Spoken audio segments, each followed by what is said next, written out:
मित्रों, क्या आप ज्योतिष सीखना चाहते हैं?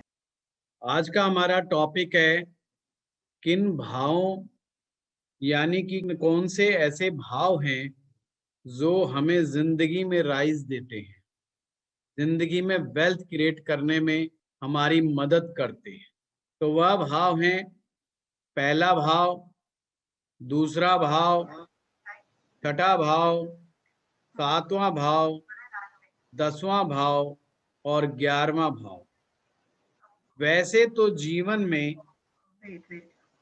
हमारी जन्म कुंडली में जो 12 भाव हैं, प्रत्येक भाव हमें को धन देता है, पर जिसे संसार धन समझता है, जिसे हम लोग धन समझते हैं, वो धन क्या है क्या नहीं है, वो हम इन्हीं भावों के माध्यम से समझ पाएंगे। तो आपने सभी ने नोट कर लेना है, पहला भाव, दूसरा भाव, छठा भाव, सातवां भाव, 10वां भाव और 11वां भाव। ये 6 भाव हैं जो हमें धन देने में सक्षम है। धन कमाने के लिए सबसे जो महत्वपूर्ण भाव है वो पहला भाव है।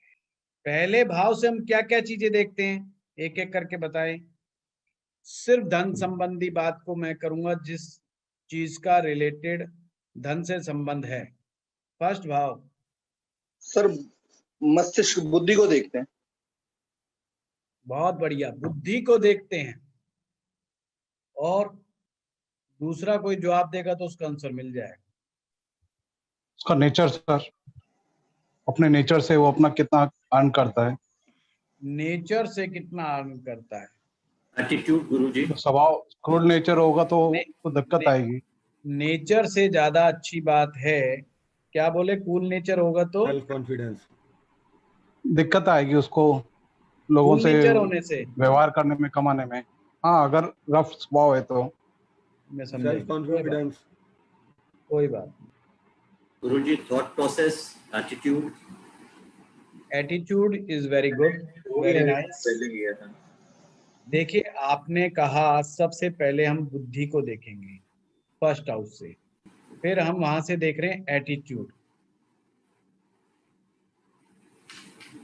Attitude towards money.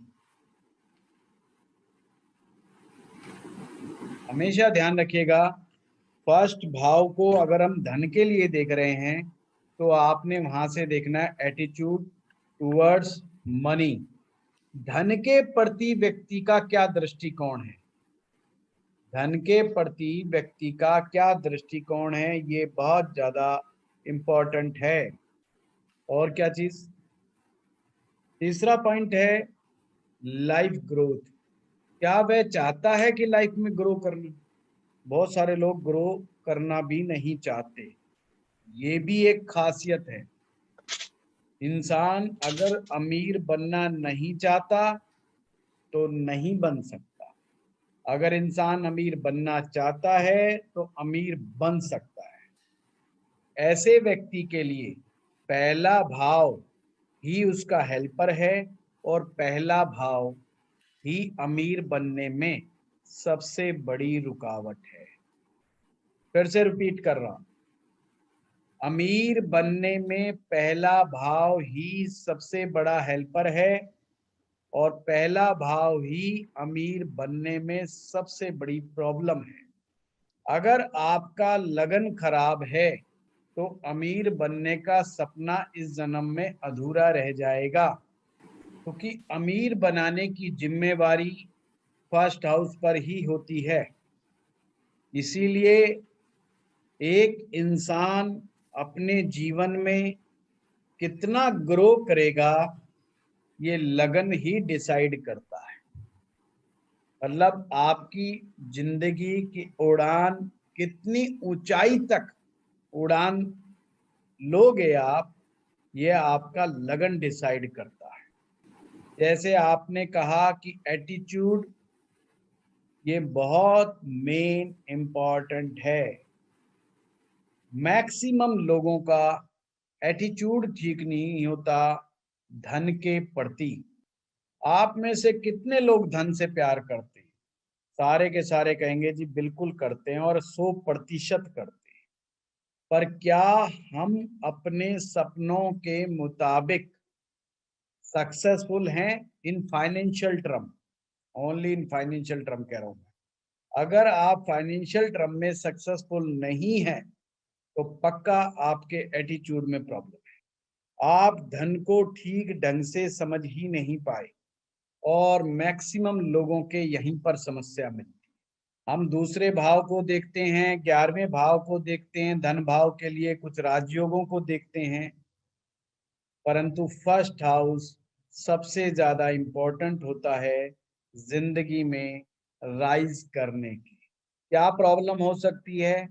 जब हम बिना मतलब की इधर उधर की बातें करने में ज्यादा ध्यान लगाते हैं, जब हम इंडियन पॉलिटिक्स को बहुत ज्यादा क्रिटिसाइज करने पे दिमाग लगाते हैं, जब हम अपने पड़ोसियों को क्रिटिसाइज करने पे दिमाग लगाते हैं, जब हम बगैर मतलब के मुद्दों में घुस जाते हैं, ये एटीट्यूड का प्रॉब्लम है। धन क्या है क्या नहीं है इसको समझ नहीं पाते। धन आता है तो उसके ऊपर कब्जा करके बैठ जाते हैं। धन को एक्युमुलेट करने का प्रयास करते हैं, धन को इकट्ठा करने का प्रयास करते हैं, परंतु धन को घुमाने का प्रयास नहीं करते। जो व्यक्ति जीडीपी में सहयोग देगा वो ही वास्तव में अमीर बनने के श्रेणी में आ जाता है। हम कितने लोगों को रोजगार क्रिएट कर रहे हैं, कितने लोगों को रोजगार दे रहे हैं, कितने लोगों के लिए रोजगार का रास्ता मुहैया करा रहे हैं। अगर आप ये सब कर रहे हैं तो आप जिंदगी में विस्तार जरूर लेंगे। इसको बढ़ाते जाओ, आप पाते जाएंगे, पाते जाएंगे, पाते जाएंगे। धन कमाने का तरीका क्या है? धन कमाने का तरीका है आपको 60% जो भी आप कमाएं उसे खर्चे में डालना। अब चाहे इसमें आप पॉलिसी कराएं, कुछ भी कराएं, 60%, 30% सेव करना है आपने, जितना भी कमाते हैं, और 10% आपने दान करना है। इस खर्च में सारी चीज शामिल है, आपके बच्चों की फीस, मकान के रेंट, गाड़ी का खर्चा, सब चीज इसमें शामिल कर लो आप। और अगर उसमें से भी बच जाए तो आप कोई पॉलिसी करा लो, कोई म्यूचुअल फंड में डाल दो, बाकी 30% आप बैंक में रखो। अगर आप इस रेशियो से आप चलना शुरू करें, कोई भी नौजवान व्यक्ति, तो जिंदगी में कभी भी फाइनेंशियल क्राइसिस नहीं झेलेगा। हम लोग क्या करते हैं, हम 60% को सेव करते हैं, 30% को खर्चा करते हैं, क्योंकि हमें लगता है कि जितना ज्यादा सेव करेंगे उतना ज्यादा अच्छा है। और दान हम बिल्कुल क्रॉस मार देते हैं। कभी कभार क्या हुआ, 1 रुपया, 10 रुपया, कभी मंदिर जाते समय गलती से जाना हुआ दे दिया, उसे दान समझते हैं। 10% दान वाला कंसेप्ट हम मैक्सिमम लोग इस मामले में महाकंजूस होते हैं, और यहीं पर हम अपनी तरक्की को रोक बैठते हैं 10% के कारण।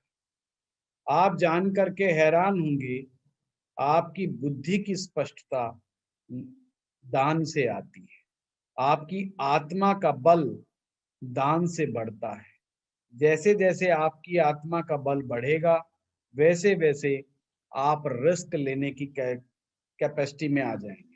सबसे ज्यादा खतरा होता है कि हमारा पैसा चला ना जाए, छूट ना जाए।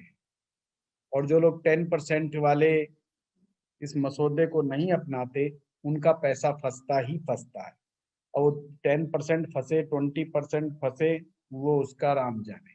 धंधे का सबसे बड़ा वसूल दिल बड़ा रखो। धंधे का सबसे बड़ा वसूल दिल बड़ा करो। दिल बड़ा करोगे तो ही आप रिस्क लोगे। धंधे में रिस्क लेना ही पड़ता है, धंधे में खर्चे झेलने ही पड़ते हैं, धंधे में पैसा फंसता ही फंसता है। ये मामूली बात है, इन बातों से मत घबराओ, बस अपने दिल को बड़ा करो। और दिल को बड़ा कर किया जाता है हमेशा दान पुण्य के माध्यम से, और कोई टेक्निक नहीं है दिल को बड़ा करने की। आप ये करते जाएंगे, आप अमीर बनते चले जाएंगे। फिर भी focus on your first house. आप जान के हैरानी रखेंगे कि हमने अभी सबसे पहली क्लास में बुध ग्रह के बारे में कहा और आज मैं फर्स्ट हाउस के बारे में कह रहा हूँ। आप जान के बड़ा हैरान होंगे कि पहला भाव और बुध का बड़ा गहरा संबंध है। पहले भाव और बुध का बड़ा गहरा संबंध है। अगर किसी व्यक्ति की कुंडली में फर्स्ट हाउस में बुध आ जाए तो इसे माना जाता है भगवान श्री हरि विष्णु जी की कृपा। और विष्णु जी के तो चरण दबा रही है माँ लक्ष्मी जी, मतलब जो धन की देवी हैं वो तो श्री नारायण के चरणों में उसका वास है। और जब आप इस संसार में आए ही श्री हरि विष्णु की कृपा से हैं तो आप सोचिए क्या कमी रहेगी आपके पास धन की। शर्त क्या है? ये बुध अकेला ना बैठा, लगन में बुध अकेला ना बैठा। अगर लगन में बुध अकेला बैठ जाएगा धन तो आएगा पर वो खुद से नहीं कमाएगा, ये ध्यान रखना। खुद के दिमाग से धन नहीं कमाएगा, पैसा तो आ जाएगा फिर भी, पर अपने दिमाग से नहीं कमाएगा। अगर लगन में बुध बैठा हो, किसी शुभ ग्रह के साथ बैठा हो, तो आप ये मानिए कि ऐसा व्यक्ति साक्षात विष्णु होता है, साक्षात नारायण होता है। नारायण का मतलब होता है जो दुनिया को रोजगार दे, लोगों को रोजगार दे। बुध की बहुत बड़ी ताकत है। जब भी वेल्थ एंड फाइनेंस की बात आएगी, आपने कभी भी बुध ग्रह को इग्नोर नहीं करना। बुध ग्रह की जहां पर भी प्लेसमेंट है उसको बिल्कुल इग्नोर नहीं करना, बुध की ताकत को इग्नोर नहीं करना, नहीं तो ये वेल्थ वाला चैप्टर सारा जीरो हो जाएगा आपके लिए। तो लगन पर जब बुध बैठता है तो व्यक्ति को करोड़ों अरबों पति बनाने की ताकत रखता है। शर्त मैंने बता दी कि अकेला ना बैठो, अकेले की गारंटी नहीं है। किसी अन्य शुभ ग्रह के साथ बैठेगा तो बहुत उत्तम रहेगा। तो हमारी सोच को बड़ा करना है, हमारे दिल को बड़ा करना है। सोच और दिल अगर बड़े हो गए तो आपको धंधे में कामयाब होने से आप लोगों को कोई नहीं रोक सकता। आप ये सूत्र किसी को भी बता दीजिए, सदाबहार सूत्र है। लगन पंचम और नवम का सूत्र आता है इसमें, वो भी मैं आपको आज बताता हूँ कैसे। किसी को कोई अपना काम बड़ा करना है, किसी को धंधा बड़ा करना है, लगन आपकी सोच है, लगन आपकी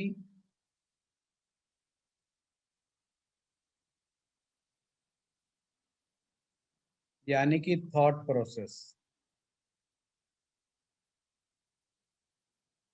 पंचम आपकी बुद्धि है। कौन सी बुद्धि है? क्रिएटिव बुद्धि है, क्रिएटिव बुद्धि है। नवम है आशीर्वाद।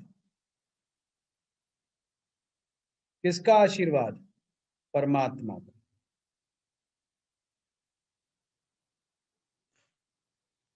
सिंपल सा कंसेप्ट है, जिंदगी में कभी भी बड़े आदमी बनना चाहते हो, किसी भी क्षेत्र में कामयाब होना चाहते हो, अपने कुंडली के लगन पंचम और नवम को सही बना करके रखो। आपको जिंदगी में कोई ताकत नहीं रोक सकती। लगन से आपकी सोच, अगर आपकी सोच अच्छी है, आप जिंदगी में राइज करना चाहते हैं, आप जिंदगी में आगे बढ़ना चाहते हैं, तो मोस्ट वेलकम। पंचम भाव क्रिएटिव बुद्धि। अगर आप में क्रिएटिविटी है, और पांचवें भाव से दिल भी देखा जाता है, चौथे भाव से भी दिल आता है, परंतु हृदय का एक छोटे से कॉर्नर नीचे का जो हिस्सा होता है वो पंचम भाव में फॉल करता है। तो एक प्रकार से जो दिल से हम काम करते हैं, दिल से जो काम है, जो रिस्क हम ले लेते हैं कई बार कि हमारा मन कर रहा है यार कि चलो ये तो कर लेना चाहिए, और हम कर बैठे हैं, और वो कहते हैं यार दिल ने कहा और हमने कर दिया। ये वाली बात जो आती है पांचवें भाव से आती है। पंचम भाव आपका हृदय है, आपके दिल की ताकत पांचवें से देखे जाते हैं। दिल में कितनी ताकत है वो पंचम है। लगन अच्छा है, पंचम अच्छा है, तो नवम आपका भगवान का आशीर्वाद।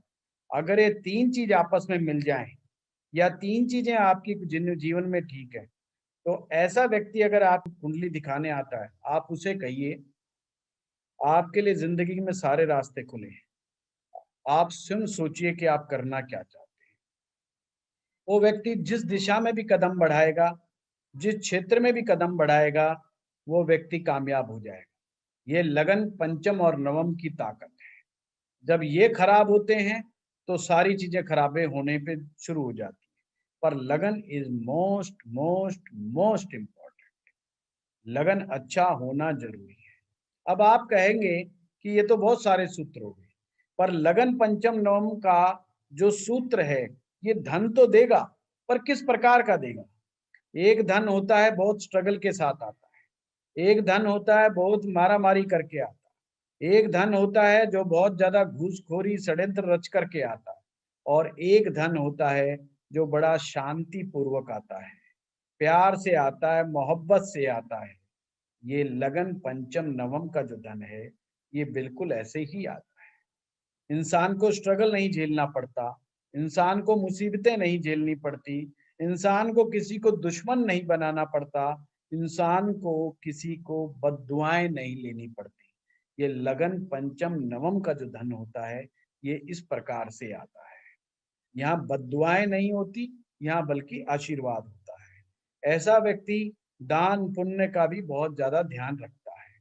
तो हमेशा अगर तीन भावों को आप अच्छा बना के रखते हैं तो धन बड़े आराम से आएगा।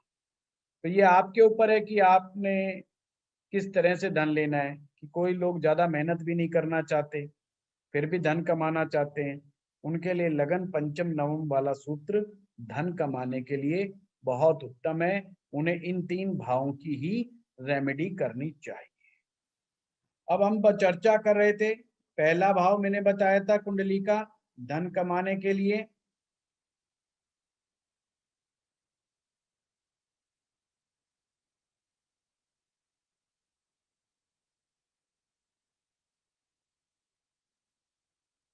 अब है दूसरा भाव जिसे धन भाव कहा जाता है। ये धन भाव के नाम से प्रसिद्ध है। पर धन भाव कौन सा धन भाव? यहाँ पर तो आपको परिवार मिला था, कुटुंब मिला था। फर्स्ट हाउस में आपका जन्म हुआ तो सेकंड हाउस में आपका आपका कुनबा मिला, आपको आपका परिवार मिला, चाचा ताऊ मिले आपको इस जगह पे, दादा दादी मिले आपको इस भाव में। तो ये कौन सा धन भाव है? ये धन भाव है पिछले जन्म का, जो पूर्व जन्म में आप छोड़ के आए हैं। आपका ही कमाया हुआ धन जो पीछे आप छोड़ करके आ गए, वो आपको इस जन्म में आपके अपने कर्मों और आपको अपने ग्रह नक्षत्रों की स्थिति के कारण आपको प्राप्त होना है। फिर से रिपीट कर रहा हूं, आपके पूर्व जन्म का धन जो आपका ही कमाया हुआ है और आप चाहेंगे कि पीछे का कमाया हुआ हमें मिल जाए। पर कुछ लोग कर्जा भी छोड़ के आते हैं पिछले जन्म में, और कुछ लोग धन छोड़ करके आते हैं। धन का मतलब पुण्य, पुण्य छोड़ करके आते हैं। जो लोग पुण्य छोड़ करके आते हैं इस जन्म में उनकी कुंडलियां बहुत बेहतर होती हैं, बहुत अच्छी होती हैं। आप देखते हैं ना पूर्व जन्म के जो दोष, चंद्र ग्रहण हो गया, सूर्य ग्रहण का दोष हो गया, अंगारक दोष हो गया, गुरु चंडाल दोष हो गया, विष दोष हो गया, तरह तरह के आप जो दोष सुनते हैं ये पूर्व जन्म के ही दोष हैं, यानी पूर्व जन्म के ही कर्जे होते हैं। जितने ये कर्जे बढ़ते चले जाएंगे आपकी कुंडली में, उतने ही आपको की कुंडली गरीबी की तरफ बढ़ेगी, दरिद्रता की तरफ बढ़ेगी। और जितने ही अच्छे अच्छे पुण्यदायक योग आगे बढ़ते चले जाएंगे तो आपके जीवन में, इस जीवन में धन बहुत ही आसानी से आएगा, बहुत इजीली आएगा। इसलिए सेकंड हाउस में अगर पाप ग्रह हैं तो धन आने में बड़ी समस्या रहती है, धन इजीली नहीं आता उनकी जिंदगी में। और अगर शुभ ग्रह बैठे हैं तो धन इजीली आने के चांस होते हैं। पर कौन सा धन? ध्यान रखना, इस जन्म में कमाया हुआ धन नहीं, पिछले जन्म का कमाया हुआ धन जो इजीली आ जाता है। अब वास्तव में देखा जाए धन की क्या डेफिनेशन है? धन की तो कोई डेफिनेशन नहीं। भाई हमें कैसे पता चलेगा कि इस जन्म में जो हमें धन मिल रहा है ये पिछले जन्म के हिसाब से मिल रहा है, या इस जन्म में? हर आदमी को इस जन्म में तो यही लगता है कि भाई धन मैं कमा रहा हूं। किस प्रकार का वो धन है? उस मामले में तो कंफ्यूज है, वो टोटल कंफ्यूज है। तो इसका मतलब क्या निकलता है, दूसरा भाव जब आपके लिए पॉजिटिवली काम करता है, फिर से बता रहा हूं, जब दूसरा भाव आपके लिए पॉजिटिवली वर्क करता है तो आपको पिछले जन्म की कमाई हुई विद्या का जो सूत्र है, पिछले जन्म में जो आपके धन कमाने के आइडिया थे, पिछले जन्म में धन कमाने की जो कला आपने सीखी थी, वो कला एकदम से एक्टिवेट कर देता है। मैं अक्सर कहता हूं, धन कमाना एक कला है, धंधा करना एक कला है। जिन लोगों का सेकंड हाउस अच्छा होता है, ये कला बहुत पहले से, उम्र के बहुत पहले से इनकी एक्टिवेट होती है। जैसे हमारे जैसे लोग कहते हैं यार हम 42 साल के हो गए, हमें तो अभी तक ये नहीं पता, देख फलाने का बच्चा जो है ना इतना जल्दी तरक्की कर गया, देख धंधा कर गया, 22 साल की उम्र में धंधा शुरू करा, 25 साल में लाखों करोड़ों रुपए में आ गया। और देखो ये जो चीज आज हम समझ रहे हैं जिसकी इंपॉर्टेंस, वो ये पहले से ये अप्लाई कर चुका है। हम जैसे अपनी समाज में कहावत है कि बनिए का बच्चा जो है शुरू से ही व्यापारी है। अब शुरू से क्या व्यापारी है, अगर उस बनिए के बच्चे का सेकंड हाउस सही एक्टिवेट है या सही अच्छा रिजल्ट दे रहा है, तो उसी बनिए के बच्चे का ही वो धन भाव अच्छा एक्टिवेट होगा, यानी उसमें धंधा करने की कला आएगी। हर एक बनिए के बच्चे में नहीं होती ये चीज। बनिए के बच्चे तो झगड़ा करते भी बहुत फिरते हैं, मैंने बहुत बनिए देखे हैं, बहुत झगड़ालू होते, बहुत मतलब एटीट्यूड और सारा चीज उल्टा सीधा मिलेगा उनका। तो मतलब जाति से नहीं है, ठीक है उनमें गुण है धंधा करने का, पर थोड़ा गुण है। अगर धन भाव जितना अच्छा होगा, उस व्यक्ति में पिछले जन्म के गुण धन कमाने से संबंधित जल्दी एक्टिवेट हो जाएंगे। जैसे एक नेता का बच्चा, अगर सेकंड हाउस उसका सही होगा तो उसमें वो गुण आ जाएंगे पिछले वाले, और राजनीति करने के, पॉलिटिक्स करने के। इसलिए हर पॉलिटिशियन का बच्चा पॉलिटिशियन हो कोई गारंटी नहीं। प्रमोद महाजन जब थे तो उसे चाणक्य कहा जाता था। अटल जी की सरकार के अंदर उनका बहुत बड़ा स्थान था। बिना पद पे रहते हुए भी जैसे आज अमित शाह की पोजीशन है, वैसे ही प्रमोद जी की होती थी, प्रमोद महाजन की होती थी। पर आज उनके बेटे को आप जानते ही हैं, वो राहुल महाजन, वो उल्टे सीधे कार्यक्रमों में आता रहता है और कहीं पॉलिटिक्स में उसका नाम नहीं। तो आप पाएंगे कि ऐसे व्यक्ति का सेकंड हाउस जरूर गड़बड़ मिलेगा। आप पक्की बात है, गारंटी, नाप लें, मतलब तोल लें, चीजों को समझ लें। तो यहाँ शुभ अशुभ से भी ज्यादा बड़ा कंसेप्ट इस बात का है कि क्या ये सेकंड हाउस इसको मदद करता है कि नहीं करता। इसलिए सेकंड हाउस का लॉर्ड जब सही पोजीशन बना करके बैठता है तो कुछ नहीं, उसको पुरानी चीजें याद आ जाती हैं ऑटोमेटिक, और वो इस जन्म में उसको अप्लाई करता है। उम्र से पहले ही वो धन कमाने लग जाता है और धन को मल्टीप्लाई करने लग जाता है। कई बार गरीब घर का आदमी भी बड़ा अच्छा पैसा कमा जाता है। ये पॉइंट समझ में आ गया सेकंड हाउस वाला। इसलिए सेकंड हाउस को सही करने का उपाय करना होगा। तो आप जैसे ही सेकंड को, इसलिए आप देखो पहला भाव कहीं नहीं लिखा होता किताबों में, हमेशा लिखा आएगा दूसरा, छठा, 10वां, 11वां। इसे उपचय भाव कहा जाता है। उपचय भाव कौन कौन से होते हैं? उपचय भाव 3, 6, 10, 11। तीसरा, छठा, 10वां, 11वां, ये उपचय भाव है। पर जब धन की बात आती है तो दूसरा भाव को पहले मान लेते हैं, सबसे पहले दूसरा, फिर छठा, फिर 10वां और फिर 11वां।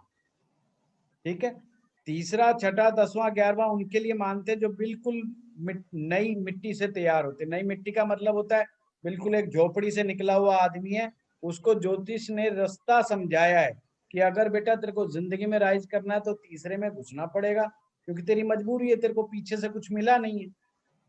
तीसरा है मशक्कत, मेहनत। तो जब तेरे को परिवार से कुछ मिला ही नहीं है तो तेरे को तो मशक्कत करनी पड़ेगी, तेरी मजबूरी है। छठे में घुसना पड़ेगा, तेरी मजबूरी है। और 10वां और 11वां तो हर एक के लिए एप्लीकेबल है। परंतु दूसरा, हो सकता है आपके खानदान से ही आपको बहुत कुछ मिल जाए, आपको बना बनाया धंधा मिल जाए, आपको बनी बनाई फैक्ट्री मिल जाए। तो कहाँ से आएगी? कुटुंब का है वो, सेकंड से है वो।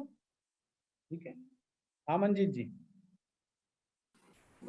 गुरुजी आपने बताया कि सेकंड हाउस जो है अर्निंग है, लेकिन earning connected to past life. ये अर्निंग हम बोल देते हैं मंजीत जी, वैसे अर्निंग जी। अर्निंग कुछ नहीं है। ये हमारे सेकंड हाउस मतलब अपने पिछले जन्मों के कर्माश। हिसाब किताब है पिछले जन्म का। हिसाब किताब नहीं बोलना चाहिए, हिसाब किताब में तो अच्छे बुरे दोनों हो जाते हैं। अच्छा। मैं कहूँगा आर्ट है ये, पिछले जन्म की कला, कि पिछले अच्छा। जन्म में आपने क्या कला सीख के आए हो। आप मरने जी। मारने की कला सीख के आए हो, मतलब युद्ध कला सीख के आए हो। तो जी। आपका इस जन्म में भी दिमाग जाएगा मैं फौज में भर्ती हो जाऊं, जी। मैं पुलिस में चला जाऊं, मैं जी। एडवेंचर खेलूं, मैं डाकू बन जाऊं, मैं गुंडा बन जाऊं। मतलब आपके दिमाग में ख्याल और धंधे ऐसे ही आएंगे, या मैं जी। बाहुबली नेता बन जाऊं। ख्याल ऐसे आएंगे क्योंकि जी। पीछे से आप सीख के वो आए हो, और जी। उसी में कामयाब ज्यादा होंगे। अच्छे काम में कामयाबी नहीं हो पाओगे। जी। तो अच्छे और बुरे काम ये बस किस्मत की देन है। जी, आपने एक और चीज कही गुरुजी कि पिछले जन्म का आपका पॉजिटिव है या नेगेटिव है, वो डिपेंड करता है वो इस जन्म में कमाया हुआ है या जी। गवाया हुआ है। भाई जी। इंसान कर्जा भी तो छोड़ के मरता है, बहुत सारे लोग करेक्ट। मर जाते हैं। भाई करेक्ट। फलाने राम का ये गुजरात में क्या होता है, हुंडी चलती है, हुंडी, हुंडी समझते हो आप? हाँ जी। हाँ जी। वहां पे एक पासवर्ड कोडवर्ड में लिख दिया जाता है इतनी रकम। जी। मतलब आप जैसे और हम जैसे नहीं समझ पाएंगे, उनको गुजराती आपस में जो उनका एक विशेष ग्रुप होता है वही समझ पाता है करेक्ट। ना? करेक्ट। करेक्ट। जब गुजराती मरता है है। तो सारे रोते हैं, जिनकी हुंडी लगी होती है वहां पर, मतलब है। जिनका पासवर्ड में से कितना किसने लेना है। तो कहावत है कि वो इतना जोर के, वो ज्यादा जोर जोर जोर के रोए तो समझ लेना पैसा इसका ज्यादा डूबा है। भाई वो मर तो गया पर वो पैसा इसी का सबसे ज्यादा लेके गया है, तो जी। जोर जोर के करेगा। तो तो यही गुरुजी वाली बात है, बहुत सारे लोग कर्जे में भी चले जाते हैं। जी, सो सेकेंड हाउस में शुभ ग्रह है या पाप ग्रह है, इसका इस बात से कोई लिंकेज है गुरुजी कि अगर पिछला आपका मंजीत जी मैं बताऊं, वास्तव में अगर मैं प्रैक्टिकल देखूं तो बहुत ज्यादा नहीं है। अच्छा। सिर्फ ये पैसा निकालने की सुविधा है। अच्छा। पैसा पिछले जन्म से निकालने की सुविधा है। अगर जी। शुभ ग्रह होंगे तो वो सुविधा आसानी से मिल जाती है, अगर अशुभ अच्छा। ग्रह होंगे तो सुविधा आसानी से नहीं मिलती है। अच्छा। ओके। गुरुजी मशक्कत बहुत करनी सारे पड़ती कुंडली में तो मिक्स होते हैं, शुभ ग्रह भी बैठे होते हैं, अशुभ ग्रह भी होते हैं, तो उससे हम क्या कैसे है। कैलकुलेट सबसे कर सकते पहले हैं? तो रमेश जी आप हाथ किया करें ताकि मैं समझ पाऊं कौन पूछना होता है। ठीक है गुरुजी, आगे समझ। हाँ, तो जब शुभ होते हैं और अशुभ होते हैं तो मिक्स रिजल्ट देते हैं। हाँ अमर जी। नमस्कार गुरुजी। नमस्कार अमर जी। हाँ सर, ये सेकंड हाउस में जो भाव में जो आप बताया, इसके सर रिमेडी क्या हो सकता है? रेमेडी तो सिचुएशन देखनी पड़ेगी, जनरलाइज रेमेडी इसकी कुछ नहीं होती। हाँ हाँ सर। जैसा कि आप सर सभी ऐसा है जानते कि हो, वैदिक एस्ट्रोलॉजी राहु और शनि पास्ट लाइफ सर से एक जुड़ी साथ। हुई है। एक चीज मैं बता दूं, हाँ सर। प्रत्येक भाव हमारे जीवन के पास्ट लाइफ से जुड़ा हुआ है। प्रत्येक भाव उनका भई खाता हिसाब किताब कुछ स्पेसिफिक भाव में होता है। जैसे अष्टम भाव है, अष्टम भाव पूर्व जन्म के ऋणों को बताता है, कर्जे को बताता है। भाई कितना कर्जा आप पीछे, कौन कौन सा कर्जा छोड़ा है, कौन कौन सा नहीं, वो अष्टम भाव आपको बताता है, सारा समझाता है। आप बताइए क्या कह रहे थे अमर जी? हाँ सर, अगर सेकेंड हाउस में हम्म, जैसे बताया कि राहु और शनि एक साथ बैठते हैं, हाँ हाँ और राहु के साथ जो जो दूसरा ग्रह भी बैठते हैं उसका आधा पावर आधा कर देते हैं। हाँ तो बिल्कुल। इसका कोई जोग है क्या सर? योग नहीं है, बस वो सेकेंड हाउस में उसका राहु। अपना अपना व्यवहार है राहु का। राहु हर प्लेनेट के ऊपर डोमिनेट करना चाहता है, उसको दबा कर रखना चाहता है। इसलिए उसकी क्षमता है, जैसे बाली नहीं था, बाली के सामने जो भी आके युद्ध करता, सामने वाले की ताकत, आधी ताकत जो है बाली में आ जाती थी।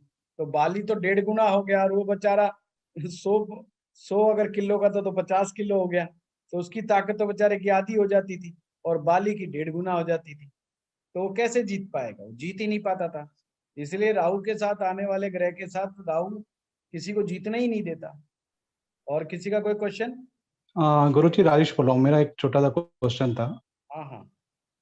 जी, अभी जैसा मैंने समझा कि उसमें अगर क्रूर ग्रह रहेंगे तो बड़ी मुश्किल से पैसा आएगा, और अगर शुभ ग्रह रहेंगे तो आसानी से आएगा।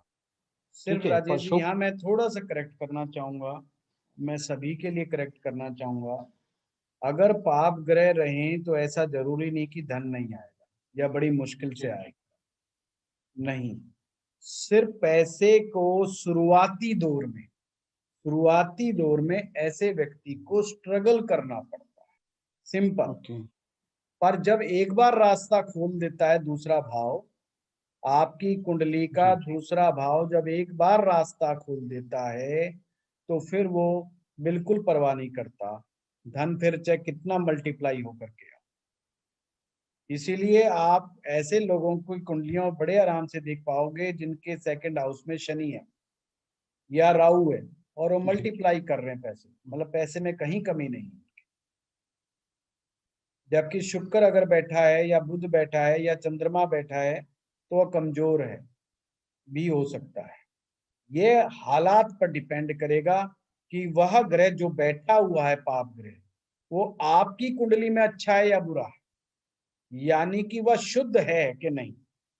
फिर से मैं गोल गोल ना घुमाते हुए शुद्ध भाषा में समझाता हूं। अगर आपकी कुंडली में पाप ग्रह कोई भी, अगर वो शुद्ध अवस्था का बैठा है और वो सेकंड हाउस में बैठा है, तो बिल्कुल भी दिक्कत पैदा नहीं करेगा धन कमाने में, बल्कि धन को कमवाने में उसे मोटिवेट करेगा कि तू कमा कमा और ज्यादा कमा। उसके दिमाग में हमेशा यही घूमता रहेगा पैसा कि तेरे को मल्टीप्लाई कैसे करना है, और करूंगा ये चीज, बशर्ते वो शुद्ध बैठे। जब वो अशुद्ध होकर के पाप ग्रह सेकंड हाउस में बैठता है तो पैसे को रोकता है, फिर बहुत मशक्कत कराता है, मेहनत कराता है, और भी पैसा बड़ा हार्डली देता है।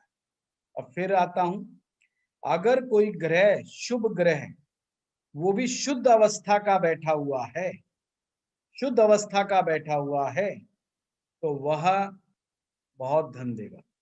तो मुद्दा क्या आ गया कि सेकंड हाउस में पाप ग्रह और शुभ ग्रह से भी बड़ा मुद्दा ये है कि वह ग्रह शुद्ध होना चाहिए। शुद्ध जैसे मैंने आपको बताया, भाई देखने में तो बृहस्पति लगन में बिठा दिया आपने, और सेकंड हाउस में राहु को बिठा दिया, तो बृहस्पति हो गया अशुभ। कमजोर तो उसके डोमेन में आ गया समझे तो। बात, तो ये बृहस्पति अशुद्ध हो गया। अब इसी प्रकार से मान लो किसी व्यक्ति की कुंडली में सेकंड हाउस में बृहस्पति बैठ गया और पंचम में उसके शुक्र बैठ जाए, नवम में उसके राहु बैठ जाए, तो हो गया कांड, बृहस्पति अशुद्ध हो गया। अब ये कहने को तो हम कहेंगे कि बृहस्पति सेकंड हाउस में बैठा है और बड़ा अच्छा बैठा है, जी। और जो यहाँ पर बेचारा दिक्कत में आ जाता है वो उसको अच्छा मान करके मान चलता है, और जबकि वो सामने वाला बंदा कहता है जी मेरे को बरकत नहीं हो रही, मेरे पास जितना पैसा आता है उतना खर्च हो जाता है। भाई वो बैठा है सेकंड हाउस में, वो बरकत होने नहीं दे रहा। बरकत सर, का ग्रह तो गुरु था और वो ही सेकंड में बैठा था। उम्मीद तो ये थी कि पैसे को मल्टीप्लाई करेगा, पर इसने तो पैसे को बस आ तो रहा है शुभ के कारण, पर उसके बाद बच नहीं रहा। पॉइंट समझे? जी अब बिल्कुल। सूर्य शुक्र किसी का एक साथ बैठ जाए कुंडली में, हम्म। उसका राहु ऑटोमेटिक खराब। सूर्य शुक्र एक साथ बैठ जाए, राहु ऑटोमेटिक खराब हो जाता है। अब मान लीजिए राहु किसी का सेकंड हाउस में बैठा है और शुद्ध बैठा है, खूब पैसा देगा, दब के पैसा देगा। फिर आदमी सोचता है बेईमानी से कमा के लाया होगा, नहीं। मुद्दा कोई भी ग्रह, पाप ग्रह भी शुद्ध हो सकता है और शुभ ग्रह भी अशुद्ध हो सकता है, वो depend on the situation. Okay. Okay तो सर। ग्रह को शुद्ध देखें तो वहां पे वो अब पाप ग्रह भी हो और आपकी कुंडली में वो योगाकारी भी ना हो, मैं फिर से कह रहा हूं, बेशक ग्रह पाप ग्रह हो और आपकी कुंडली के अनुसार वो योगाकारी भी ना हो, अगर वो शुद्ध अवस्था का बैठा है, अपने कारक चीजों की दुनिया भर की बढ़ोतरी कर देगा।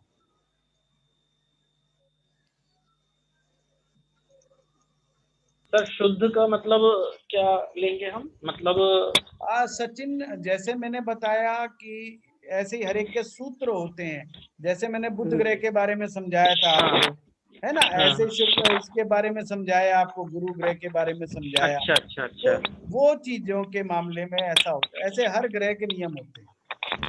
अच्छा। धीरे धीरे ठीक। जब बाद में बात आएगी समझाता रहूंगा।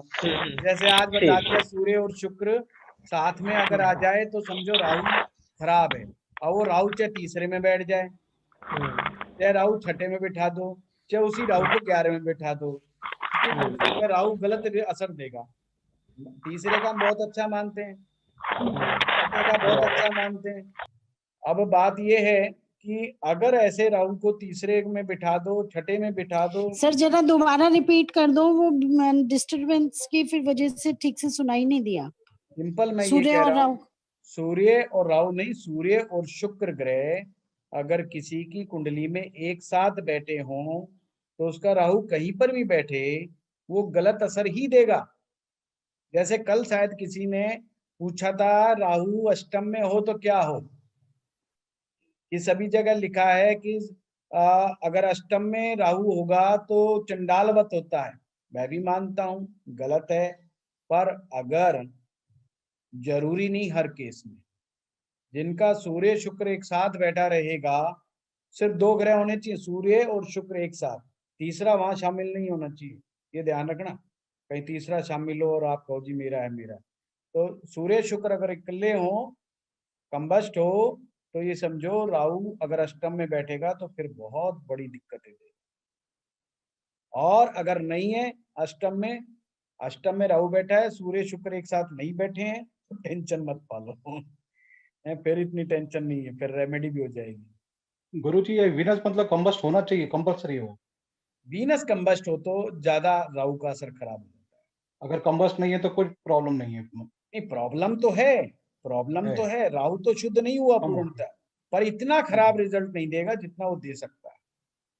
Okay great. वो ज्यादा एक्सटेंड तक फिर रिजल्ट खराब नहीं करेगा। और किसी का कोई प्रश्न? आज्ञापाल तुसी दसो। जी सर ऐसा कैसे पता लगता है कि राहु अच्छा है, शुभ अवस्था में बैठा है सेकंड हाउस में, वो केतु अगर शुभ अवस्था में बैठा है सेकंड, थोड़ा सा बता दीजिए सर। ये तो गुरुजी का आशीर्वाद लेना पड़ेगा तुमको। सर एक बात और पूछनी थी, जैसे कोई कहते हैं कि घर में रह के नहीं आप कामयाब हो सकते, घर से दूर चले जाओ फिर आप कामयाब, वो कैसे देखते हैं सर? ऐसा मुझे तो बहुत मैं बता चुका हूँ आज्ञापाल, पीछे भी कोर्सों में बता चुका हूँ, है ना। कोई बात नहीं, अब धन की जब बात आएगी ना, जब मैं बता दूँ। ठीक है sir, okay sir, thank you. और कोई बात? गुरुजी इसमें सेकंड हाउस में मंगल अगर उच्च का हो और साथ में केतु बैठा हो, तो वैसे तो दोनों ही पाप ग्रह हैं, तो उसमें हम क्या निष्कर्ष क्या निकालेंगे गुरुजी? हाँ, मैं इस चीज को क्लियर करता हूँ। ये पाप ग्रह या दोषी ग्रह अगर सेकंड हाउस में बैठते हैं तो पहले ये समझो ये करते क्या है। ये वाणी को बिगाड़ने का काम करते हैं। सेकंड हाउस आपकी कम्युनिकेशन स्किल है, कम्युनिकेशन पावर है सेकंड हाउस। देखिए कई बार लोग बेचारे सीधी बात कहना चाहते हैं पर सामने वाला उल्टी समझ लेता है, कहते सीधी हैं और सामने वाला उल्टा समझ लेता है। अब किसी के पिताजी बीमार हो और वो आकर के किसी उसको कहे सीधे आदमी को कि यार मेरे पिताजी बिल्कुल बीमार है और मरणासन स्थिति में है, और वो आंसर ये दे हाँ मरना तो है ही भाई, एक ना एक दिन सभी ने, अब वो इतने में ही बुरा मान जाएगा। अब उसने गलत कुछ नहीं कहा पर सामने वाले को बुरा लग गया। अगर वो ड्रामा करके दिखा देता थोड़ी देर, अरे अच्छा, ओए होए भाई भगवान से प्रार्थना करो भाई, और तो क्या कर। उसने थोड़ा सा ड्रामा कर दिया तो सामने वाला खुश हो गया, और उसने कह दिया कि भाई मरना तो सभी ने, एक ना एक दिन सभी का नंबर आएगा, तो इस बात को बुरा मान। ये सेकंड हाउस का दोष है। जब सेकंड हाउस आपको डिप्लोमेटिक भाषा का इस्तेमाल करने पर मजबूर कर दे, जैसे शनि सेकंड हाउस में डिप्लोमेटिक भाषा बुलवाता है, जबकि सूर्य बिल्कुल स्ट्रेट फॉरवर्ड भाषा बुलवाता है। उल्टी बात, चंद्रमा सॉफ्ट बुलवाता है और गोल गोल घुमा घुमा के बुलवाता है। तो सारा दोष वाणी का आ जाता है, और वाणी का और कमाई का तो बहुत बड़ा साधन कुछ लोगों कोई आदमी बात करता है कि साहब फलानी चीज करने से फायदा हो जाता है, कुछ की लोग मानते हैं, कुछ की नहीं मानते। बाबा रामदेव से पहले भी हिंदुस्तान में योग भी था, मेडिटेशन भी था और प्राणायाम भी था। बाबा रामदेव से पहले मैं ऋषिकेश में, हम एक आश्रम में, मैं जो है प्राणायाम और ये सब सीखने गया था, पर वो इस सीरीज में नहीं था जिस सीरीज में बाबा जी ने बनाया।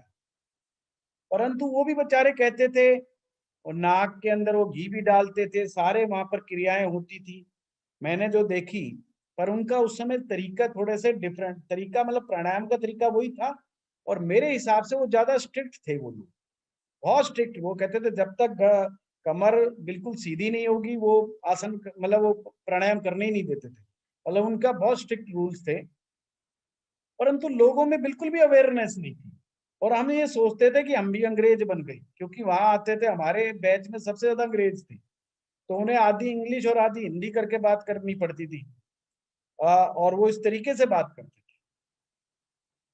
पर जो हमारे वो बाबा जी थे, वो बाबा जी को इंग्लिश बिल्कुल नहीं आती थी, तो उन्होंने एक दो बंदे रख रखे थे जो इंग्लिश में अलग से उनको बताते थे। तो पर अवेयरनेस बिल्कुल नहीं थी, बिल्कुल, मतलब ऋषिकेश में भी अवेयरनेस इतनी नहीं थी, जो लोग जाते थे जाते थे। मुझे भी एक अंग्रेज टाइप का बंदा में ही लेकर के गया था, मतलब उनको इन चीजों का बड़ा शौक था, वो विदेशी चीजों की तरफ बहुत ललायत रहता था, तो उसकी वजह से हम बाहर गए थे। तो आप ये समझिए, पर जैसे ही बाबा रामदेव ने बोलना शुरू किया, एकदम से अवेयरनेस फैल गई, पूरे हिंदुस्तान में नहीं पूरे वर्ल्ड में फैल गई। तो ये बोली का ही तो कमाल था। ऐसा नहीं कि वो सॉफ्ट स्पोकन है बाबा जी, बाबा जी बिल्कुल फ्री स्टाइल बोलते। और मेरा जन्म नारनौल का है, और बाबा रामदेव भी नारनौल के पैदा है। इसका मतलब ये नहीं कह रहा मेरी वाणी बहुत अच्छी है, मेरा कहने का मतलब है हम दोनों की भाषा बिल्कुल एक ही है। पर ये सेकंड हाउस का ही कमाल है कि उसके सेकंड हाउस में इतनी ताकत है कि उसने पूरी दुनिया को बता दिया कि वो क्या करा रहा है, क्या कराने लगा। मुंगेर एक जिला है बिहार में, मुंगेर वालों की एक संस्था है, रजिस्टर्ड संस्था है, आज भी मैं मानता हूं उनसे बढ़िया योगा और मेडिटेशन पूरे वर्ल्ड में कोई नहीं करा सकता।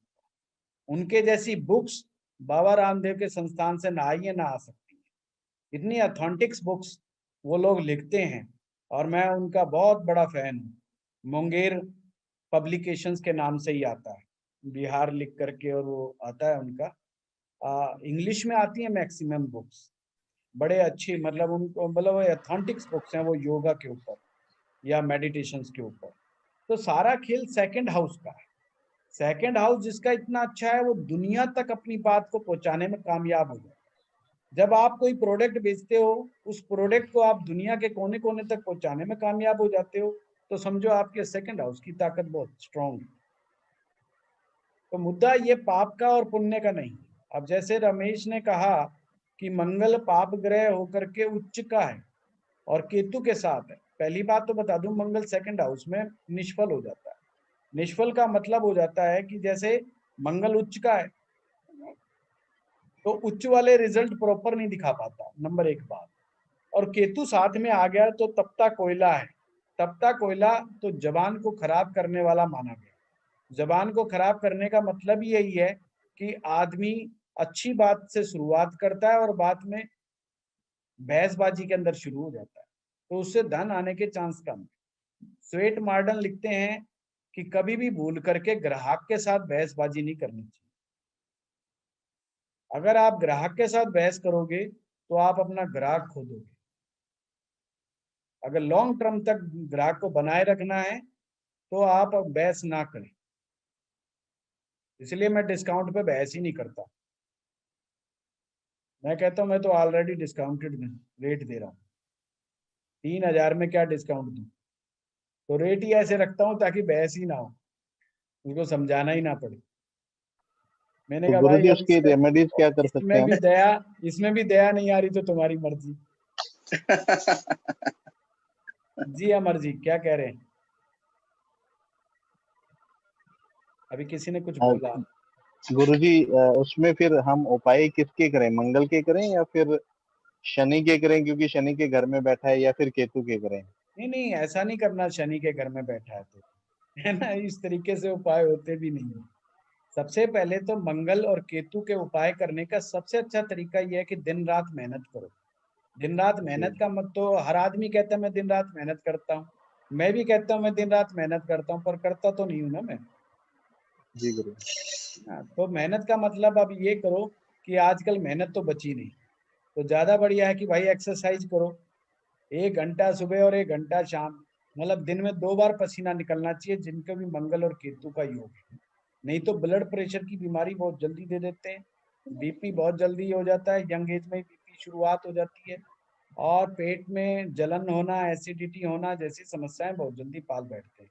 मंगल केतु साथ होने से खाने पीने के शौकीन बना देते हैं, और शौकीनियत के चक्कर में वो अपना पेट भी खराब कर बैठते हैं। तो इसलिए खूब मेहनत करो, यानी कि खूब एक्सरसाइज करो, दौड़ लगाओ पार्क में, अगर जिम नहीं जाना चाहते तो, और जिम जाना भी नहीं चाहिए है, वो मशीनी से ज्यादा बेटर है। वॉक करो, दौड़ करो, है, और ज्यादा बहस ना करो बस ये सूत्र है, किसी से बहस ना करो। हाँ धन्यवाद गुरु। हाँ, सोनल जी बताइए। सर अगर सेकंड हाउस में कोई ग्रह है ही नहीं, हम्म तो फिर उस कंडीशन में हम उसके लॉर्ड को देखेंगे या ये नहीं, भी कुछ इसमें अच्छा हो गया? लोड को देखने की जरूरत ही नहीं है। सेकंड हाउस में राशि क्या फॉल करती है सबसे इम्पोर्टेंट। जी मिथुन राशि है सर। मिथुन राशि अगर फॉल कर रही है तो बुध की राशि हो गई जी। इस वाले में बुध को कहा जाता है बोलने वाला तोता, कि ऐसा व्यक्ति तोते की तरह बोलता है। अब तोते की तरह बोलने का तात्पर्य क्या है, मतलब यहाँ से सीख के जाएगा, वहां से हु बोल देगा, मतलब जैसा भी वो बोलता है डायलॉग डिलीवरी वैसी वैसी कर देता है। कहने का मतलब ये है, मतलब जैसे कि किसी ने सीखा ज्योतिष को, तो जो मेरी लाइन मुझसे सीखेगा तो मेरी लाइन ही सामने जाके बोल देगा, इसे बोलते हैं। पर कोई ऐसी दिक्कत नहीं, इसमें बस कमी एक बात होती है, आदमी अपनी भाषा उपयोग नहीं कर पाता, बल्कि दूसरे की बताई हुई भाषा का ज्यादा मैक्सिमम प्रयोग दूसरे के बताए हुए शब्दों का ज्यादा करता है स्पेसिफिक चीजों को सीखते समय। ठीक है, चलिए। सर एक क्वेश्चन है सर अगर हाँ करुणा जी। हाँ जी सर। सर अगर जैसे 3 कोई ग्रह बैठे हैं, सूर्य, मंगल और मरकरी, जी 3 बैठे हैं और शनि की राशि है, ऐसे नहीं देखते, भाव बताइए कौन सा भाव है, कौन सा लगन है, जब मुझे समझ में आएगा। 10 लगन 10 का है, मकर लगन है हाँ जी। और सेकेंड हाउस में अगर सूर्य, मंगल और मरकरी 3 बैठे हैं, हाँ, तो इसको कैसे अब देखेंगे? आपने देखना है, देखिए सूर्य और मंगल दोनों कटु मतलब हार्ड प्लेनेट बैठे हैं, और मरकरी सॉफ्ट बैठा है। अब ये क्या करेगा यहाँ पर कि कम्युनिकेशन स्किल तो अच्छी कर देगा, पर उस कम्युनिकेशंस के अंदर फोर्सफुली लैंग्वेज का इस्तेमाल करना आदमी नहीं भूले। स्ट्रेट फॉरवर्ड, कभी कभी स्ट्रेट फॉरवर्ड बहुत हो जाता है, वैसे ही कॉम्बिनेशन कोई खास अच्छा कॉम्बिनेशन माना नहीं जाता। यहाँ पर मंगल पूरी तरीके से अच्छा असर देने में कामयाब नहीं होता। ऐसी स्थिति में ऐसे व्यक्तियों की कुंडली में मंगल पूर्णतया अच्छा असर देने में कामयाब नहीं हो पाता। तो उसका असर कहाँ से पता चलेगा? मकर लगन। मकर लगन में मंगल किन भावों का स्वामी होता है? एक तो 11वें भाव का स्वामी, नहीं हाँ 11वें भाव का स्वामी होता है, और किसका होगा? चौथे का, चौथे का और 11वें का स्वामी होता है। तो चौथे से संबंधित उन्हें ज्यादा आराम तबलियत नहीं मिलती, आरामी नहीं मिलती। चौथे की जो क्या दिक्कत है कि मंगल जब अच्छा असर नहीं देगा तो मानसिक शांति प्राप्त नहीं होती, मेंटल पीस नहीं रहता, घर के अंदर परेशानियां रहती है, घरेलू परेशानियां ज्यादा दिमाग खराब करती है। 11वां भाव एक्सपेक्टेड गेन उनको नहीं मिलता, यानी जितने की वो उम्मीद रखते हैं उतना उनको धन लाभ नहीं प्राप्त होगा। अगर गुरु जी इसमें शुक्र और जुड़ जाए, 4 ग्रह हो जाएं। अगर शुक्र ग्रह को जोड़ने से 2 ग्रह आ जाएंगे, बुध और शुक्र, 2 ग्रह सॉफ्ट प्लैनेट आ जाते हैं। उसमें फिर देखना पड़ता है कि भाई सूर्य के साथ कोई अस्त तो नहीं है, क्योंकि सूर्य से फिर अस्त होने वाला शुक्र एक ऐसा ग्रह आ गया, मंगल भी एक ग्रह आ गया। अगर अस्त नहीं है तो फिर कोई दिक्कत नहीं है, सेकंड हाउस, हाँ फिर अच्छा हो गया क्योंकि सेकंड हाउस हैवी हो गया। सेकंड हाउस हैवी हो गया, जो भाव हैवी हो जाता है फिर वो अपने रिजल्ट काफी अच्छे देता है, डोमिनेट करके रिजल्ट अच्छे देता है। तो सर गुरुजी यदि हाँ रमेश बोलिए। गुरुजी यदि सिंह लगन की कुंडली हो और सूर्य दूसरे भाव में बैठा हो, तो इस केस में क्योंकि वो लग्नेश है और पाप ग्रह भी है, तो इससे हम क्या प्रेडिक्शन कर सकते हैं? सूर्य पाप ग्रह नहीं है, सबसे पहले बात बताऊं, सूर्य पाप ग्रह नहीं है, सूर्य क्रूर ग्रह है। क्रूर ग्रह सर। हाँ, पाप नहीं है, पाप होता है नेगेटिव जी। क्रूरता होती है सिर्फ नेचर को खराब करता है ये। तो सेकंड हाउस में बैठे तो ये अच्छा नहीं है। किस चीज के लिए अच्छा नहीं है? हेल्थ के लिए अच्छा है। बाकी ठीक है, उस व्यक्ति को मनी माइंडेड बना देगा। ठीक है गुरुजी। हाँ रुचि जी। सर है ना, सिंह लगन की फिर कुंडली है, अब सेकंड भाव में फिर राहु और सूर्य है। हाँ, इट्स नॉट गुड। तो फिर सर क्या करना चाहिए? वो तो सारी कुंडली देखने के बाद समझ में आएगा। ठीक है। हाँ तो जैसे ये बोल सकते हैं कि मंगल जब सेकंड हाउस में हुआ तो वो अशुद्ध, आप जो शुद्ध अशुद्ध की बात कर रहे हैं, तो थोड़ा अशुद्ध हो गया। अशुद्ध तो हो ही गया, क्योंकि वो वाणी देखो, मंगल जिसका जितना ज्यादा स्ट्रोंग होगा उसको फालतू बोलने वाला आदमी बिल्कुल पसंद नहीं। एक चीज का लक्षण मान लीजिए, जिस भी व्यक्ति की कुंडली में मंगल ताकतवर होगा, शुद्ध होगा, वो ऐसे व्यक्ति को बिल्कुल लाइक नहीं करते जो आवश्यकता से अधिक बोले। सेकंड हाउस कम्युनिकेशन से, और मंगल को बहुत कम कम्युनिकेशन पसंद। मैं बोल रहा हूँ, विश्वामित्र 3 बार आवाज मार दी। सर वृश्चिक सिंह लग्न में अगर सेकंड हाउस में एक मिनट रुक जाइए, एक मिनट, अभी विश्वामित्र से मेरी बात हो रही है। हाँ विश्वामित्र। सर वृश्चिक लग्न में जो है, जो बृहस्पति अगर पंचम भाव में बैठा हुआ है तो रिजल्ट देगा या खराब करेगा उसको? ना, ये नहीं बताऊंगा, ये अभी धन भाव से रिलेटेड बात नहीं है। हाँ सर सेकंड हाउस का लॉर्ड, सेकंड का लॉर्ड 5th में बैठा हुआ है। अब तो ये आप पता करो, अब तो आप लंबा सीख गए। सर हाँ, सीख गया था, सेकंड कोर्स जो है। कोई बात नहीं, बताओ। सर सिंह लग्न में, हाँ मैं बोलूं सर? हाँ बोलिए। सिंह लग्न में अगर सेकंड हाउस में शनि बैठा हुआ है, वो क्या धन भाव में शनि बैठ के वो क्या शुद्ध अशुद्ध होंगे, कैसे होंगे? पहली बात तो अगर अकेला शनि बैठा है या कोई और भी साथ शनि बैठा हुआ है, धन कारक है, बहुत अच्छा धन देगा, रुपए पैसे में मौज कर देगा, बड़ा मकान, बड़ी जायदाद और वाहन सब देगा। किसका है ये? किसका है ये? ये मेरा है। हाँ, तो आपके तो मौज है। मणिमाला जी को बारे में मैं बता दूं, मणिमाला जी बहुत ज्योतिष की शौकीन है, और आज से 10 या 11 साल पहले मेरे ख्याल से मणिमाला जी ज्योतिष सीख रही हैं, और हमारे यहाँ गुड़गांव में ही रहती हैं, और बहुत अच्छा इनका स्वभाव है। तो एक बार मैं भी इनके घर मेरा जाना हुआ था, तो मैं समझ गया, फिर तो मैंने बिल्कुल सही बोला है मणिमाला जी। ये ठीक है। ठीक है, चलिए आगे। एक चीज पूछूं? हाँ सर, एक चीज मैं पूछती हूँ, जो कि मेरे हॉरोस्कोप में अभी ग्रहण दोनों का है, सूर्य या चंद्र दोनों का 12th हाउस में जाके ग्रहण हो गया। ग्रहण होने से सिर्फ बृहस्पति खराब हो गया, ग्रहण होने से बृहस्पति खराब हो गया।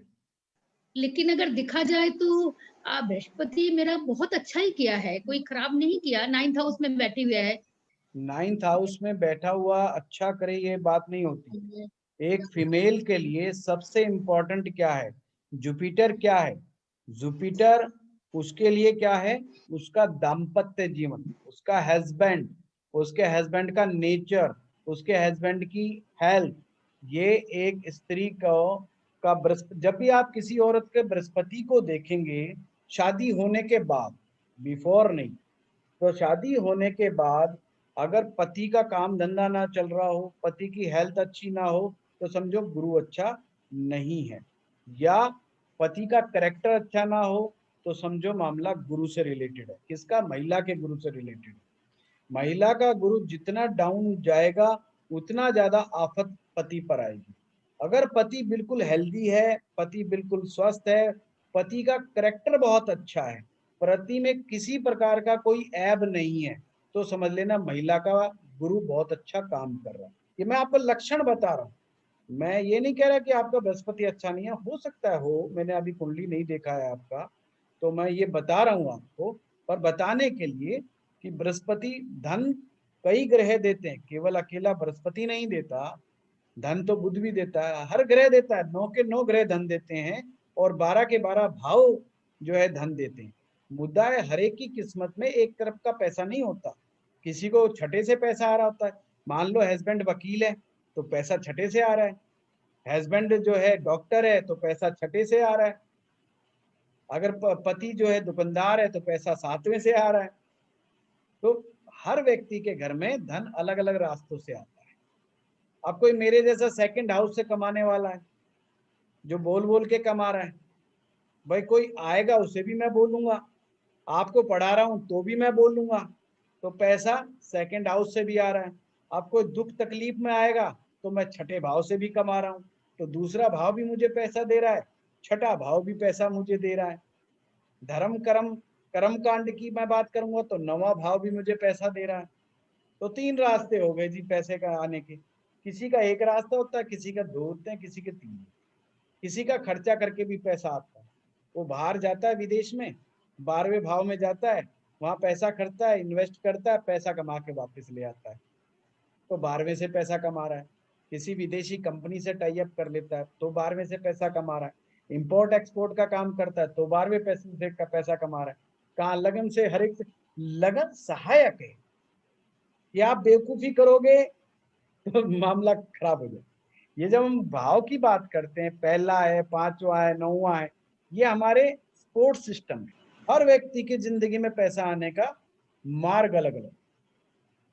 आप कभी भी एक चीज पे फिक्स मत होइए अगर सही ज्योतिषी बनना है। जैसे हम शॉर्टकट में कह देते हैं गुरु धन कारका, नो डाउट गुरु जो धन कारका, गुरु बचत कारका, ये बिल्कुल है, परंतु ये नहीं कि वो पैसा का, वो धन का कारक है।